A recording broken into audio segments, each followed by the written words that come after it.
Hello friends, welcome to learners forum. So இப்போ நிறைய exams ஆன ஆர்ஆர்பி, டிஎன்பிஎஸ்சி, ஏஇ 2026ல வந்து பார்த்தீங்க அப்படின்னா நம்ம எதிர்பார்க்கலாம். ஸோ நோட்டிஃபிகேஷன் வந்ததுக்கு அப்புறமா நம்ம ஸ்டார்ட் பண்ணி ப்ரிப்பேர் பண்ணுறதுக்கு பார்த்தீங்கன்னா சாலிடாக நமக்கு ஒரு 2 months இருக்கும்.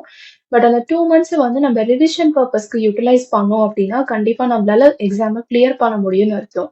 ஸோ அப்போ அதுக்கு என்ன நம்ம பண்ணணும் அப்படின்னா நோட்டிஃபிகேஷன் வந்து அதுக்கப்புறம் தான் நம்ம ப்ரிப்பேர் பண்ணணும் அப்படின்ட்டு இல்லாமல் அதுக்கு முன்னாடியே நம்ம ப்ரிப்பேர்ட்னஸ் பண்ணோம் அப்படின்னா, நமக்கு கண்டிப்பா இந்த எக்ஸாம் கிளியர் பண்றது ரொம்ப ஈஸியான ஒரு டாஸ்க்கா இருக்கும். ஸோ இப்ப நம்ம பார்க்க போற டாபிக் வந்து பிரிஸ்கிரைப்டா ஒரு எக்ஸாமுக்கு மட்டும் அப்படின்ட்டு இல்லாம, ஆர்ஆர்பி, ஜேஇ எடுத்துக்கலாம். டிஎன்பிஎஸ்சி, ஏஇ அண்ட் அதே மாதிரி டிஆர்பி இந்த மாதிரி நெறைய ஜூனியர் என்ஜினியர் எக்ஸாம்ஸுக்கு காமனா இருக்கக்கூடிய டாபிக்ஸ் வந்து ஃபர்ஸ்ட் நம்ம ஸ்டார்ட் பண்ணலாம்.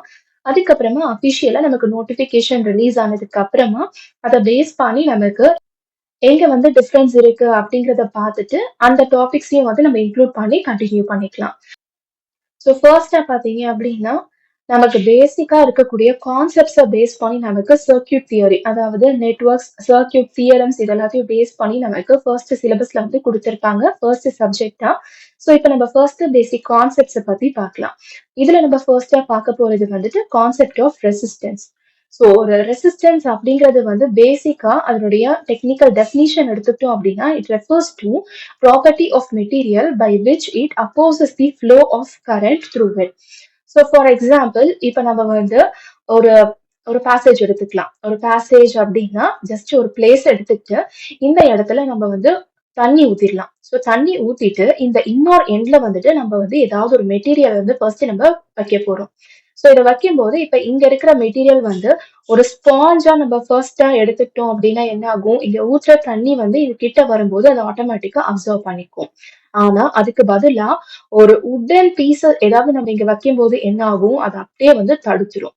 இல்ல ஃபார் எக்ஸாம்பிள் ஒரு சாக் பீஸ் நம்ம வந்து இந்த இடத்துல வச்சோம் அப்படின்னு என்ன ஆகும், அதனால எவ்வளவுக்கு எவ்வளவு உரிய முடியுமோ அவ்வளவுக்கு அவ்வளவு தண்ணியை மட்டும் உறிஞ்சிக்கும்.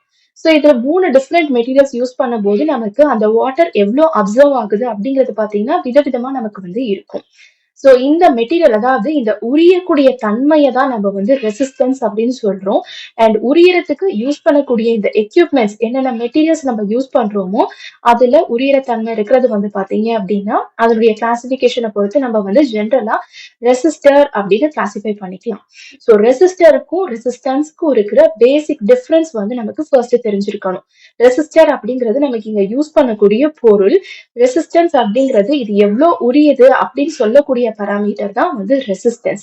ஸோ இதுதான் பேசிக்கா ரெசிஸ்டருக்கும் ரெசிஸ்டன்ஸ்க்கும் இருக்க difference.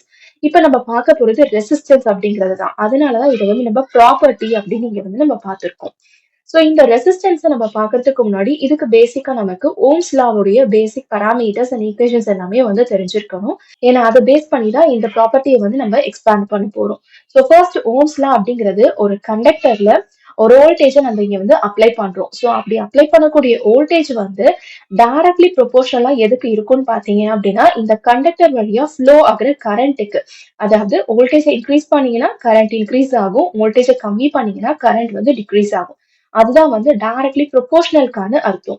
So V is directly proportional to I அப்படிங்கிறது தான் வந்து ஓம்ஸ் லா. ஸோ இந்த ப்ரொபோர்ஷனாலிட்டி கான்ஸ்டன்ட்டை வந்து நம்ம ஈக்குவலா மாத்தணும். அதாவது இதை ரிமூவ் பண்ணணும் அப்படின்னா என்ன பண்ணணும், அதுக்கு ஈக்குவலண்டான ஒரு கான்ஸ்டன்ட்டை இங்க ஆட் பண்ணணும் அப்படின்னு அர்த்தம். So V is equal to அப்படின்னு மாத்தும் போது இங்க நம்ம என்ன பண்றோம் அப்படின்னா ஒரு கான்ஸ்டன்ட் வேல்யூ ஆஃப் R வந்து ஆட் பண்றோம்னு அர்த்தம். அப்பதான் நம்மளால ப்ரொபோர்ஷனாலிட்டியை ரிமூவ் பண்ண முடியும். So V is equal to IR அப்படின்னு கிடைக்கும். இதுல இந்த R அப்படிங்கிறது தான் வந்து ரெசிஸ்டன்ஸ். V and voltage வந்து பாத்தீங்கன்னா it refers to voltage and current. So எப்பெல்லாம் இந்த ஓம்ஸ் லா வந்து நமக்கு டிஃபைன் ஆகும் அப்படின்னா temperature, length of the conductor இந்த மாதிரி பராமீட்டர்ஸ் எல்லாமே கான்ஸ்டன்டா மெயின்டைன் ஆகும்போது மட்டும்தான் இந்த ஓம்ஸ் லா வந்து நமக்கு வேலிடா இருக்கும். ஸோ இதுதான் இதனுடைய இம்பார்ட்டன்ட் ஃபீச்சர். இப்ப நம்ம பார்த்த இந்த ஸ்டேட்மெண்ட் அதாவது V is directly proportional to I அப்படிங்கிற கான்செப்டை நம்ம கிராஃபிக்கலா பிளாட் பண்ணோம் அப்படின்னா ஒரு ஆக்சஸ்ல நம்ம வோல்டேஜ் எடுத்துக்கலாம், இன்னொரு ஆக்சஸ்ல கரண்ட் எடுத்துக்கும் போது இதனுடைய கிராஃபிக்கல் ரெப்ரசன்டேஷன் நமக்கு ஒரு லீனியர் ஸ்ட்ரெயிட் லைனா கிடைக்கும். அதாவது இது இன்க்ரீஸ் ஆகுதுன்னா இதுவுமே இன்க்ரீஸ் ஆகுது, அதனால இந்த பாயிண்ட் கிடைக்கும். அகைன் இங்க இன்க்ரீஸ் பண்ணீங்கன்னா இங்க இன்க்ரீஸ் ஆகும், அதனுடைய பாயிண்ட் இது. அதனாலதான் நமக்கு லீனியரா இந்த மாதிரி ஒரு கர்வ் வந்து கிடைக்குது. சோ இப்ப இதுல நம்ம ஸ்லோப்பை கன்சிடர் பண்ணிக்கலாம். ஸ்லோப் அப்படிங்கும்போது இதுல இருந்து ஒரு குறிப்பிட்ட வேல்யூவை நம்ம எடுத்துக்க போறோம். இந்த ஆக்சிஸ் v அப்படிங்கிறதுனால ஒரு சின்ன வேல்யூ அப்படின்னா நம்ம டெல்டா அப்படின்னு எடுத்துக்க போறோம். சோ இதுல இருக்கக்கூடிய ஒரு சின்ன வேல்யூ வந்து டெல் வி அண்ட் அதே மாதிரி இதுல இருக்கக்கூடிய ஒரு சின்ன வேல்யூ வந்து டெல் ஐ அப்படின்னு இருக்கு. இதுல ஜென்ரலா v is equal to I R அப்படிங்கிற ஈக்குவேஷன்ல ஆர் நம்ம எப்படி எழுதலாம்? It is equal to v by I. So இப்ப ரேஷியோ ஆஃப் ஸ்லோப் அதாவது டெல் சேஞ்சஸ் எடுத்துக்கிட்டோம் அப்படின்னா del V by del I இந்த ரேஷியோ தான் வந்து பாத்தீங்கன்னா நமக்கு இந்த வேல்யூ ஆஃப் ஸ்லோப்பா கிடைக்கும். அதாவது கிரேடியன்ட் சேஞ்ச் இன் வோல்டேஜ் கொஞ்சம் கொஞ்சமா நம்ம சேஞ்ச் பண்ணாலும் அந்த கொஞ்சம் கொஞ்சமான சேஞ்சஸ் வந்து it will be directly proportional to the gradient change in current. So del வியா சேஞ்ச் பண்ணறதுனாலும் நமக்கு டெல் ஐயா வந்து நமக்கு டைரக்ட்லி ப்ரொபோர்ஷனல் வேல்யூவா கிடைக்கும். அதனாலதான் நமக்கு வந்து ஒரு ஸ்ட்ரெயிட் லைன் வந்து கிராஃப்ல கிடைக்குது. ஸோ இதுல இருந்து ரிசல்ட் வந்து நமக்கு என்ன கிடைக்குதுன்னு பாத்தீங்கன்னா R is equal to V by I அப்படிங்கிற ரேஷியோ தான். அகைன் இந்த ஈக்குவேஷன் வந்து ரொம்ப ரொம்ப இம்பார்ட்டன்ட். ஸோ பேசிக்கா பாத்தீங்க அப்படின்னா v is equal to IR. இதுல நமக்கு v i and r 3 terms இருக்கு. சோ கொஸ்டின்ல எப்படி கேட்கலாம் அப்படின்னா ஒண்ணு v அண்ட் i கொடுத்துருவாங்க, r நீங்க கண்டுபிடிக்கணும். இல்லனா i அண்ட் r கொடுத்துருவாங்க, v ய கண்டுபிடிக்கணும். இல்லனா v அண்ட் r கொடுத்துட்டு i என்ன அப்படிங்கறதா நம்மளுடைய கொஸ்டினா இருக்கும். சோ ஓம்ஸ் லாவை பேஸ் பண்ணி இருக்கிற ஆல்மோஸ்ட் எல்லாமே கொஸ்டின்ஸும் பாத்தீங்க அப்படின்னா இந்த மாதிரி தான் நமக்கு இருக்கும். சோ இந்த ரெசிஸ்டன்ஸ் அதுதான் நம்ம இப்ப பார்க்கிற டாபிக். சோ ரெசிஸ்டன்ஸ் உடைய SI யூனிட் என்ன அப்படின்னு பாத்தீங்க அப்படின்னா ஓம். இல்ல இத வந்து இன் டர்ம்ஸ் ஆஃப் ஈக்குவேஷன் வைஸ்ல எடுத்துக்கலாம். அதாவது v பை ஐ ரேஷியோ தான் நம்மளுடைய ரெசிஸ்டன்ஸ். வோல்டேஜ் நம்ம எப்படி ரெப்ரசென்ட் பண்ணுவோம்? வோல்ட்ஸ் அப்படின்னு ரெப்ரசென்ட் பண்ணுவோம். கரண்ட்டை வந்து நம்ம ஆம்பியர்ஸா ரெப்ரசென்ட் பண்ணுவோம். சோ டைரக்டா ஓம்ஸ் அப்படின்னு நம்ம ரெப்ரசென்ட் பண்ணலாம். இல்ல வோல்டேஜ் டு ஆம்பியர் ரேஷியோ அப்படின்னு கூட நம்மளால ரெப்ரசென்ட் பண்ண முடியும். ஸோ எலக்ட்ரிக்கல் ரெசிஸ்டன்ஸ் உடைய யூனிட் என்ன அப்படின்னு கொஸ்டின் கேட்கறதுக்கான சான்சஸ் கூட இருக்கு. ஸோ ஓம்க்கு பதிலா இந்த மாதிரி வோல்டேஜ் டு ஆம்பியர் இல்லைன்னா ஓல்ட் டு செகண்ட் இல்ல ஓல்ட் டு டைம் அந்த மாதிரி ஒரு சின்ன வேரியேஷன் ஏதாவது பண்ணி கேட்கறதுக்கான சான்சஸ் கூட இருக்கும். ஸோ சிம்பிளான கொஸ்டின்ஸை ட்ரிக்கியா மாத்துறது வந்து பாத்தீங்கன்னா இந்த மாதிரி தான் மாத்துவாங்க. Next factors depending on which the resistance holds. So ரெசிஸ்டன்ஸை டிபெண்ட் பண்ணி இருக்கக்கூடிய ஃபேக்டர்ஸ் எல்லாம் என்ன அப்படிங்கறத நம்ம தெரிஞ்சுக்கலாம். ஸோ ரெசிஸ்டன்ஸ் வந்து பாத்தீங்க அப்படின்னா first it is directly proportional to L. Second வந்து it is inversely proportional to area of cross section A. Third வந்து it also depends on nature of material and temperature. So ஏன் வந்து இந்த ரெசிஸ்டன்ஸை நம்ம it depends on length area and temperature அப்படின்னு சொல்றோம் அப்படிங்கறத ஈக்குவேஷன் வைஸ் நம்ம பார்க்கலாம். v is equal to i into r அப்படின்னு பார்த்துட்டோம். அதாவது இந்த ப்ரொபோர்ஷனாலிட்டி இருக்கும்போது நமக்கு r இல்ல. இதை ரிமூவ் பண்ணும்போது தான் நமக்கு r இருக்கு. அப்ப இந்த rக்கு ஒரு டெஃபினட் வேல்யூ நமக்கு கண்டிப்பா வேணும். சோ அந்த வேல்யூ என்ன அப்படின்னு எடுத்துக்கணும் அப்படின்னா rho L divided by A. Rho அப்படிங்கிறது வந்து ரெசிஸ்டிவிட்டி. ஸோ அது வந்து ஒரு புதிய பராமீட்டர். அது என்னன்றதை நம்ம பார்க்கலாம். எல் வந்து லென்த் ஆஃப் கண்டக்டர். இங்க ரெண்டுமே நியூமரேட்டர்ல இருக்கிறதுனாலதான் இங்க டைரக்ட்லி ப்ரொபோர்ஷனல் அப்படின்னு எழுதியிருக்கோம். அண்ட் ஏரியா வந்து நமக்கு டினாமினேட்டர்ல இருக்கு. அப்ப என்ன அர்த்தம்? இட் இஸ் இன்வர்ஸ்லி ப்ரொபோர்ஷனல் அப்படிங்கிறதுனாலதான் இந்த மாதிரி எழுதிருக்கோம். ஸோ சைன்லயுமே பாத்தீங்க அப்படின்னா இந்த பக்கம் போடுறதுக்கு பதிலா இப்படி போட்டிருந்தாங்கன்னா இன்வர்ஸ்லி ப்ரொபோர்ஷனல் அப்படின்னு அர்த்தம். ஆனா டைரக்டா போட்டோம் அப்படின்னா நம்ம இந்த மாதிரி டிவைடட் ஃபார்ம்ல எழுதணும் அப்படிங்கிறது தான் பேசிக் கான்செப்ட்.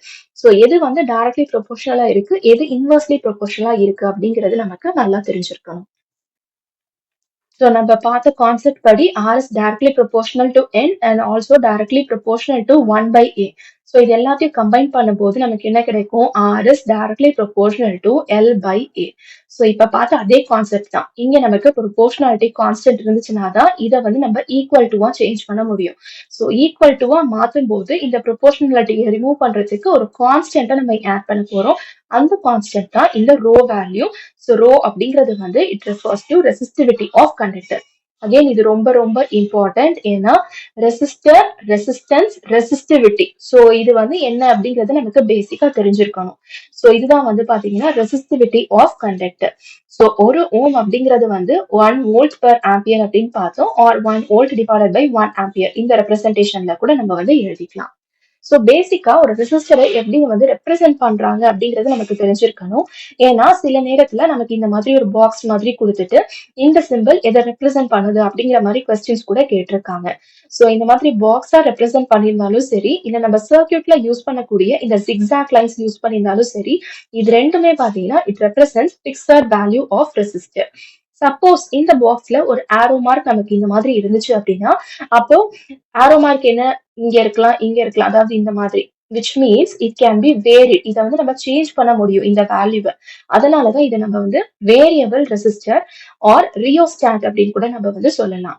சப்போஸ் இந்த ஆர் வேல்யூ, அதாவது இந்த வேல்யூ வந்து இந்த ஆரோ மார்க் டவுன்வர்ட்ஸ்ல வந்து டினோட் பண்ணியிருந்தாங்க அப்படின்னா, again it is a type of variable resistor. ஆனா இதை வந்து நம்ம பொட்டென்ஷியோமீட்டர் அப்படின்னு சொல்லுவோம். அண்ட் இதே மாதிரி ஆரோ மார்க் இல்லாம ஜஸ்ட் ஒரு ஸ்ட்ரெயிட் லைன் இருந்துச்சு அப்படின்னா it represents a type of variable resistor. இதை நம்ம ப்ரீசெட் அப்படின்னு சொல்லுவோம். ஸோ இதுதான் வந்து ஜென்ரலா ஒரு ரெசிஸ்டரை சிம்பிளா நம்ம எப்படி ரெப்ரசென்ட் பண்றோம் அப்படிங்கிறது. ஸோ ரெசிஸ்டன்ஸ் உடைய யூனிட் என்ன அப்படிங்கறத நம்ம பார்த்தோம். Ohm or volt per ampere அப்படின்னு. ரெசிஸ்டிவிட்டிக்கு என்ன யூனிட் அப்படிங்கிறது தெரிஞ்சிருக்கணும், which is nothing but ohm per metre. So இதுல ஸ்பெசிபிக் ரெசிஸ்டன்ஸ்னா என்ன அப்படிங்கிறது நமக்கு தெரிஞ்சிருக்கணும்.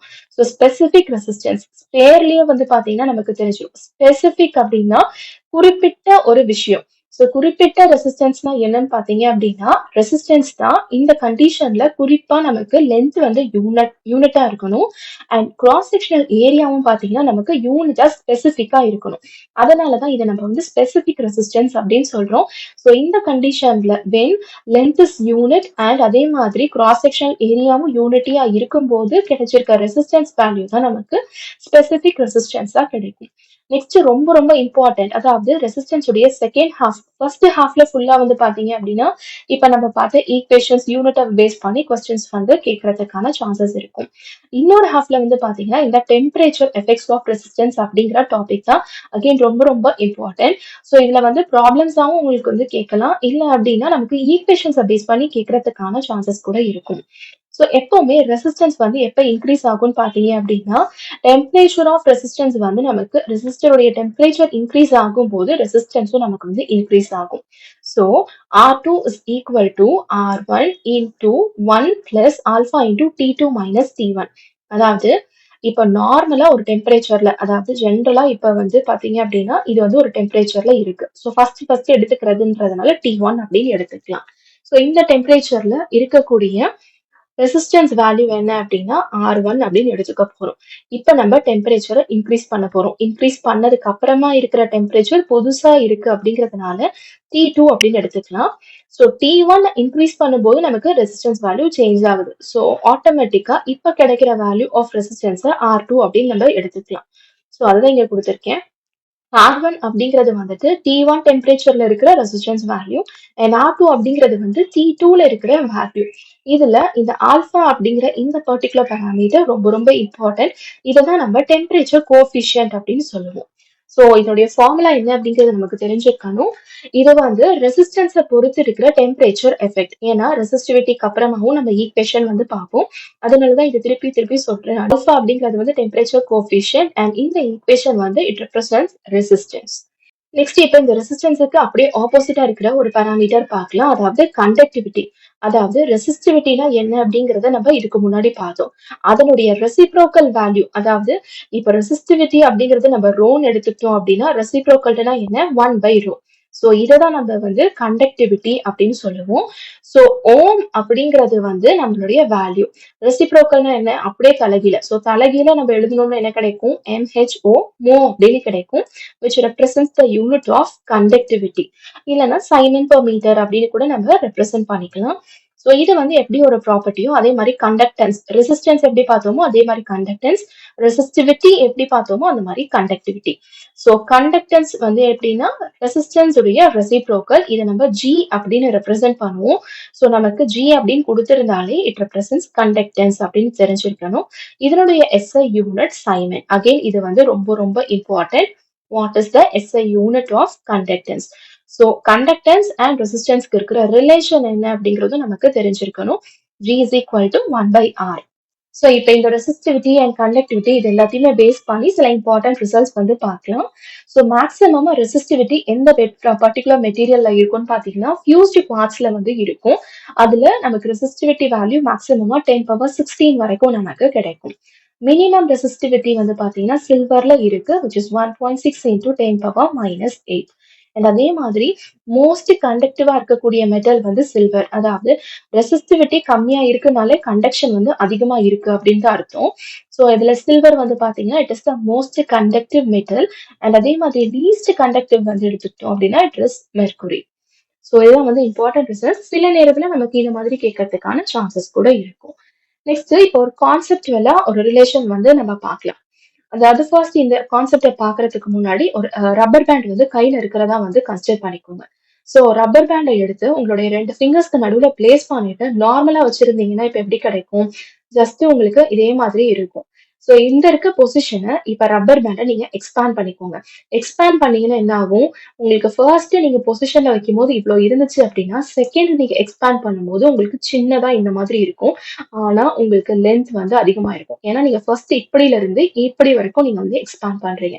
எக்ஸ்பேண்ட் பண்ணும்போது என்ன ஆகுது? லென்த் இன்க்ரீஸ் ஆகுது. ஆனா இந்த ஏரியா வந்து என்ன ஆகுதுன்னா டிக்ரீஸ் ஆகுது. ஸோ அததான் வந்துட்டு இந்த பர்டிகுலர் கான்செப்டுவல் டீடைல்ஸ்லயும் வந்து கொடுத்துருக்கேன். ஒரு கண்டக்டிவ் வயர் எக்ஸ்பேண்ட் ஆச்சுனாலும் சரி இல்ல கான்ட்ராக்ட் ஆச்சுனாலும் சரி லென்த் என்ன ஆகுது நமக்கு இன்க்ரீஸ் ஆகுது. நம்ம எக்ஸாம்பிள்லயே பார்த்திருந்தோம். அண்ட் அதே மாதிரி ஏரியா ஆஃப் கிராஸ் செக்ஷன் என்ன ஆகுது? இங்கேயும் இங்கேயும் கம்பேர் பண்ணீங்க அப்படின்னா டிக்ரீஸ் ஆகுது. ஸோ ஃபர்ஸ்ட் கண்டிஷன்ல அதாவது நம்ம எக்ஸ்பேண்ட் பண்றதுக்கு முன்னாடி இருக்கக்கூடிய கண்டிஷன்ல நம்ம ரெசிஸ்டிவிட்டி என்ன அப்படிங்கிறத கால்குலேட் பண்ணிக்கலாம். ஸோ எல்லாமே ஃபர்ஸ்ட் கண்டிஷன் அப்படிங்கிறதுனால 1 அப்படிங்கிற சப்ஸ்கிரிப்டோட வந்து நம்ம ஆட் பண்ணியாச்சு. which is equal to rho L1 divided by area of cross section. இங்க நமக்கு சர்க்குலரா இருக்கிறதுனால pi r ஸ்கொயர் அப்படின்னு கிடைக்கும். ஸோ pi r1 ஸ்கொயர் அப்படின்னு நமக்கு கிடைச்சாச்சு. செகண்ட் கான்செப்ட்ல நம்ம என்ன பண்ணியிருக்கோம்? எக்ஸ்பேண்ட் பண்ணியிருக்கோம். எக்ஸ்பேண்ட் பண்ணும்போது லென்த் வந்து நமக்கு இன்க்ரீஸ் ஆயிருக்கு. அண்ட் ஏரியா வந்து டிக்ரீஸ் ஆயிருக்கு. ஸோ இப்போ கிடைச்சிருக்க புது லென்த் L2 அப்படின்னு எடுத்துக்கலாம். அண்ட் புது area A2. So rho L2 by A2 அப்படின்னு சால்வ் பண்ணோம் அப்படின்னா A2க்கு பதிலாக பை R2 ஸ்கொயர் அப்படின்னு நமக்கு கிடைக்கும். இப்போ ratio of resistance after stretching and before stretching, அதாவது நம்ம எக்ஸ்பேண்ட் பண்றதுக்கும் முன்னாடியும் இருக்கிற ஸ்டேஜை எடுத்து ரேஷியோவா நம்ம டிஃபைன் பண்ணோம் அப்படின்னா நமக்கு L2 by A2 into A1 by L2 அப்படின்னு நமக்கு L1 அப்படின்னு நமக்கு கிடைக்கும். இதுல A1 A2 வேல்யூஸை எடுத்தோம் அப்படின்னா by R2 square by R1 square அப்படின்னு கிடைக்கும். பை அண்ட் பை கேன்சல் ஆகி ரிமைனிங்கா நமக்கு கிடைக்கக்கூடிய ரிசல்டன்ட் தான் இது. அதாவது லென்த் ஆஃப் செகண்ட் அதாவது இன்க்ரீஸ் ஆனதுக்கு அப்புறமா இருக்கிற length divided by first length into R1 by R2 the whole square. So இந்த ரிலேஷன் வந்து நமக்கு பேசிக்கா தெரிஞ்சிருக்காங்க. ஸோ நான் முதல்ல சொல்லியிருந்த மாதிரி டெம்பரேச்சர் டிபெண்டன்ஸ் ஆஃப் ரெசிஸ்டன்ஸ் பார்த்தோம். அதே மாதிரி இப்போ இன் டர்ம்ஸ் ஆஃப் ரெசிஸ்டிவிட்டி நம்ம பார்க்கலாம். ஏன்னா இந்த மாதிரி ஒரு சின்ன சின்ன வேரியேஷன்ஸ்ல தான் நமக்கு கன்ஃபியூஸ் பண்றதுக்கு வந்து சான்சஸ் இருக்கும். ஸோ இன் டர்ம்ஸ் ஆஃப் ரெசிஸ்டிவிட்டியில it can be written as rho t is equal to rho naught into 1 plus alpha t minus t naught. So இங்க வந்து ஜஸ்ட் வேரியேஷன்ஸ் வந்து பாத்தீங்கன்னா உங்களுக்கு இந்த நோட்டேஷன்ல மட்டும்தான் இருக்கும். ஆஸ் யூஷுவல் ஆல்பா அப்படிங்கிறது வந்து டெம்பரேச்சர் கோஎஃபிஷியன்ட் ஆஃப் ரெசிஸ்டிவிட்டி அந்த ஈக்குவேஷன்ல பார்த்த மாதிரியே தான்.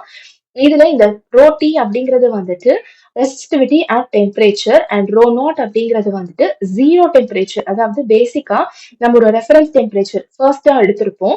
அந்த டெம்பரேச்சர்ல இருக்கக்கூடிய ரெசிஸ்டிவிட்டி அண்ட் சேஞ்ச் பண்ணதுக்கு அப்புறமா இருக்கக்கூடிய டெம்பரேச்சர் தான் இந்த டி. ஸோ மெட்டல்ஸ்ல டெம்பரேச்சர் ரைஸ் ஆகும்போது பாத்தீங்கன்னா இந்த ரெசிஸ்டிவிட்டி வந்து நமக்கு டிக்ரீஸ் ஆகும். ஸோ டெம்பரேச்சர் கோஎஃபிஷியன்ட் ஆன இந்த ஆல்பா வேல்யூ வந்து it is positive for metals.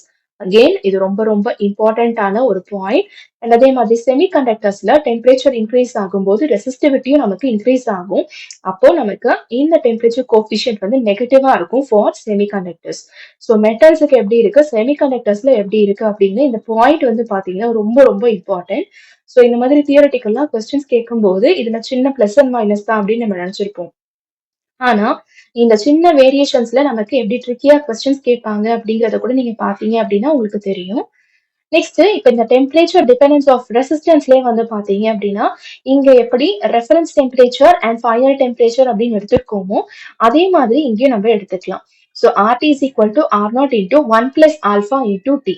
So அங்க நம்ம என்ன பார்த்தோம், T அப்படிங்கிறது வந்து இனிஷியல் டெம்பரேச்சர், ஃபைனல் டெம்பரேச்சர் ரெண்டுத்தையும் நம்ம சப்ட்ராக்ட் பண்ணிடணும். ஆனா இங்க சிம்பிளிஃபைட் ஈக்குவேஷனா நம்ம எடுத்துக்கலாம். Alpha which represents temperature coefficient of resistance and 0 அப்படின்னு போட்டிருந்து அப்படின்னா ரெஃபரன்ஸ் டெம்பரேச்சரான 0 டிகிரில இருக்கிற ரெசிஸ்டன்ஸ் வேல்யூ. அண்ட் T அப்படிங்கிறது வந்து it refers to a particular temperature of T degree. So இது வந்து எவ்வளவு நேரத்துக்கு வேலிடா இருக்கும்னு பாத்தீங்கன்னா when T value is less than or equal to 300 degree Celsius வரைக்கும் தான் நமக்கு இந்த ஈக்குவேஷன் வந்து வேலிடா இருக்கும். ஸோ இந்த ரெசிஸ்டன்ஸ் பார்க்கறதுக்கு முன்னாடி நம்ம ஃபர்ஸ்ட் பேசிக்கா அதுக்கு தேவையான ஓம்ஸ் லானா என்ன அப்படிங்கிறத பார்த்தோம். இந்த ஓம்ஸ் லாவுடைய மிக முக்கியமான ஒரு லிமிடேஷன் என்ன அப்படிங்கிறது நமக்கு தெரிஞ்சிருக்கணும். ஏன்னா இது ஜஸ்ட் என்ன ஓம்ஸ் லா அப்படின்னா V is equal to IR. இதை தாண்டி நமக்கு என்ன பேசிக்கா கொஸ்டின் கேட்டுருவாங்க அப்படின்னு நம்ம நினைச்சிட்டு இருப்போம். ஆனா இந்த லிமிடேஷனை பேஸ் பண்ணி கொஸ்டின்ஸ் கேட்டாங்க அப்படின்னா நமக்கு தெரியாம இருக்கிற வரைக்கும் இது வந்து கொஞ்சம் கஷ்டமாயிரும்.